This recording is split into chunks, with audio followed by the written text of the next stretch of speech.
Rule of Wolves is the last book in the King of Scars duology by Leigh Bardugo. It is also the last book in the Grishaverse itself. Though I don't believe that, because Rule of Wolves ended with quite a cliffhanger, and I just finished this book, and I can't not make a review of this. I went through other reviews of this book, and I was surprised to see that there were people who didn't really like it because of the added Shu perspectives, but in my opinion, it was written pretty well. Actually, the book itself was written so well that I just don't understand the dislike about it. I love the overall experience of reading it. So before getting into my thoughts, as usual, spoiler warning, and let's get started. I was actually planning to make the review of King of Scars first, because that was the first book in this duology, but since Rule of Wolves was much fresh in my memory, I decided to do Rule of Wolves first. Anyway, I'd rate this book a 4.8 out of 5. It's a great book, like I highly recommend it, and it was way better than King of Scars. To be honest, I had quite mixed opinions about King of Scars because of a lot of things that played out there, but Rule of Wolves really took the cake. So, let's talk. Like I said earlier, I love the writing in this book, and there's so many moments in it that I had to write down the page number because it was just so beautifully written. So for examples, I'll be sharing some of the passages. This is from page 281. It said, "This is what love does. Love was the destroyer. It made mourners, widows, left misery in its wake. Grief and love were one and the same. Grief was the shadow love left when it was gone." You know, come to think of it, it's actually pretty true. Now this is from page 422. It's Nikolai declaring his love for Zoya, and their relationship is so hyped up to the fact that I already knew about it when I was reading Shadow and Bone. So I'll just read this passage to you guys. "I would make you my queen because I want you. I want you all the time. As your king, I should tell you that no one could dissuade me. No prince and no power could make me stop wanting you." Okay, so about Zoya and Nikolai's relationship, I would say that I liked it, but at the same time, it's a bit too overhyped. I was expecting Zoya and Nikolai to slowly grow that attraction towards each other, but in King of Scars, we already see that, and it's pretty clear that they liked each other. They barely talked in Shadow and Bone, and most of their friendship was left off page, and we didn't really get to see that. So I get the fact that they might have developed their feelings because they've been friends for so long, but we just didn't get to see that happen. We just saw them getting attracted and then suddenly in love, which I didn't really expect.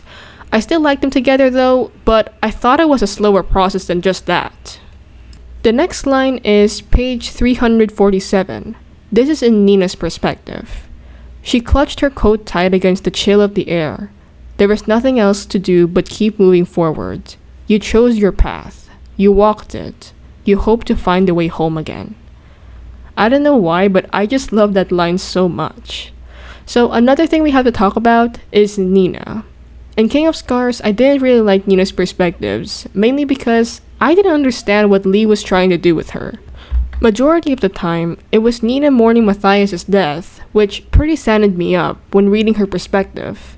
In my opinion, Matthias shouldn't have died in Crooked Kingdom. Like, he didn't deserve it at all.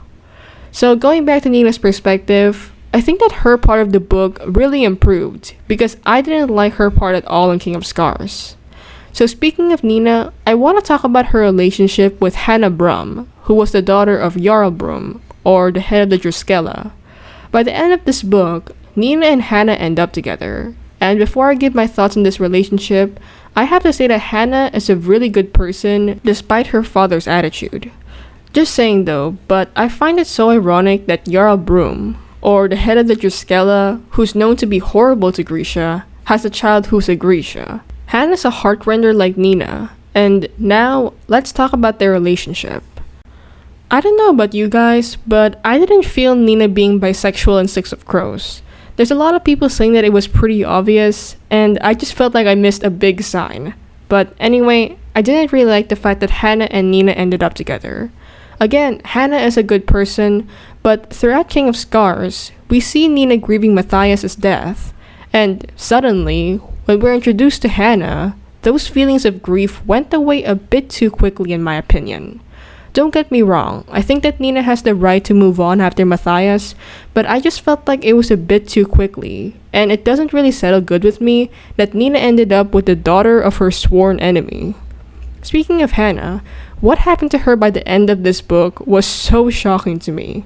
Like, what Leigh did was genius. You see, Hannah tried saving Prince Rasmus, and let me tell you, I honestly felt pretty bad for Rasmus, and his condition really reminded me of Jem Carstairs from the Infernal Devices trilogy, who, if you didn't know, was my most favorite character in that trilogy. Unlike Jem though, Rasmus was an absolute jerkhead. I thought he was pretty kind at first, but he was horrible, especially to Joran. So, going back to Hannah, almost towards the end of the book do we realize that she died. That was at first. In reality, she didn't die. She was with Rasmus, and she accidentally killed him with her Heartrender powers. After she did it, she tailored herself to look like Rasmus, and to Fjorda, the prince was pretty much alive. And from then on, Hannah and Nina can rule Fjorda to do what Matthias wished before he died, to change Fjorda for the better, which is just so amazing writing. So anyway, another aspect we have to talk about are the Shu perspectives. First, let's talk about Maki Kir-Taban. Seeing her name as the first perspective of the book confused me because I just didn't know who she was. Just saying though, but she was probably the most annoying person in this book. I understood her jealousy she had towards her sister Eri, but I couldn't really feel sympathy for her, and I was happy when she lost her crown as the Queen of Shu Han. Speaking of her sister though, Eri Kir-Taban, I would say that I felt pretty bad for her. She was the favorite sister among the Taban sisters, and I would say that for some reason, I just didn't really like her either. She's okay, I guess. Like, she's way better than her sister, but she isn't my favorite character. She doesn't like the position of her being a princess, and she just wants a free life. Though I think I understand her, but she could have been next queen and ruled justly, because Eri was a very kind person unlike her sister Maki. I don't know, that's just what I thought of it. So now, let's talk about what happened to David Kostyk. David and Genya's wedding in this book was so amazing to read, but after that, the event just broke my heart. I have no idea as to why Leigh decided to make it happen right after their wedding day, but an explosion happened to the little palace, and it killed David. David was dead. So with all honesty, David was a character that I didn't really pay that much attention to, so I was really shocked to see how his death affected me. Especially Genya. Genya has been through too much, and the person she loved the most died. She was used as a slave to the king, she was scarred and left with only one eye because of the Darkling, and now, David, her newlywed husband, just died. I felt horrible, and it didn't make it better during David's funeral. I'm not going to get fully into that because I don't think I can't read that scene without crying. So unless I want to still record this video without being an emotional mess, I'm just going to leave it here with saying that I just felt the grief and sadness that happened in that chapter. So another thing I had to talk about is the Alina and Mal cameo. Seeing the two of them after so many books is so amazing to read, and I honestly miss them a lot. Of course, during that time, Alina didn't have her Sun Summoner abilities because of what happened in Ruin and Rising, which I don't really like, because I wanted Alina to embrace her Grisha self, but for some reason, Leigh decided to make her lose her powers. But anyway, the cameo was still amazing. Other cameos include Cass Brekker from the Six of Crows duology, and I have to say that I love the detail that Cass only agreed to do the job Zoya and Nikolai told him because, in return, it would secure Inej's safety. The subtle show of Cass's feelings for Inej was so amazingly written, and even through Nikolai's perspective, we can feel Cass's pain of losing Inej. In Crooked Kingdom, we all know that Cass gave her a warship, brought her to her parents, and paid off all her debts, even if that meant that she was going to leave him and Ketterdam, which is the last thing he wants. Maybe you crack how to find a way across that, but that doesn't solve this problem, does it? If I can't crack this, none of us are going anywhere. And if you do? Then maybe you stay here.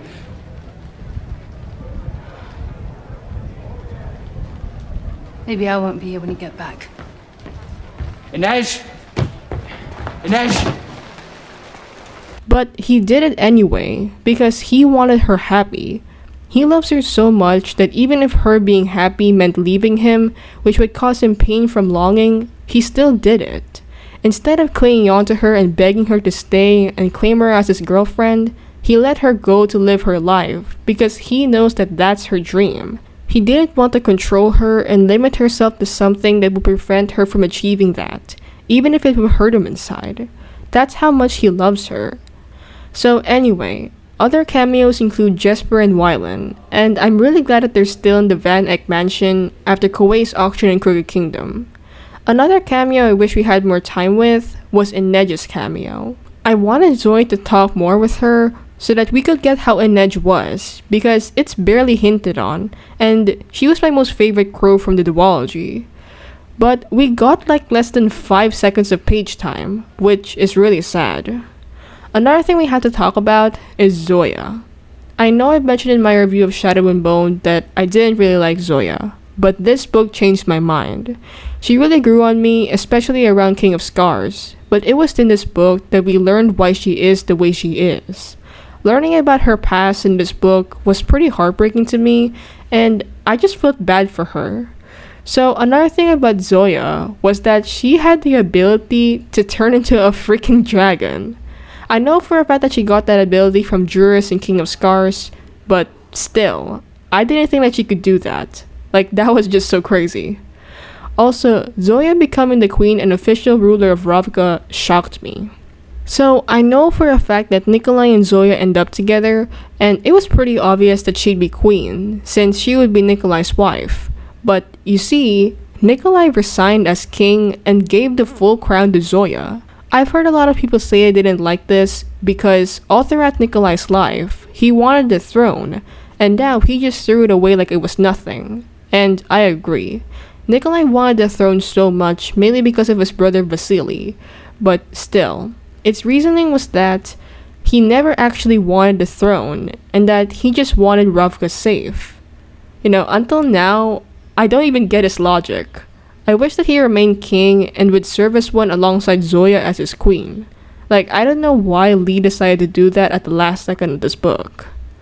Finally, I think I can't not mention what happened to the Darkling and the rumors. Rumors about a third book in the Six of Crows duology.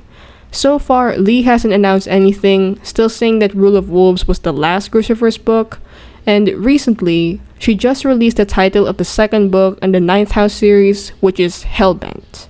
A side note, the covers are gorgeous. I haven't read Ninth House yet, as it's an adult fantasy, and I'm not really into that, but what I'm trying to say is, she's not working on another Six of Crows book. She's working on the Ninth House series and Season 2 of Shadow and Bone on Netflix, which would be adopting Siege and Storm, the second book in the Shadow and Bone series. So, anyway, the Darkling.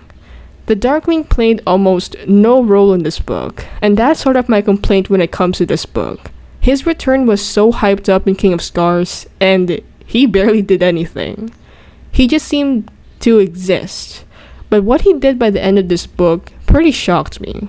Since he experimented on Murzost, or illegal magic, he tore the boundaries of the making of the heart of the world, and there came the fold.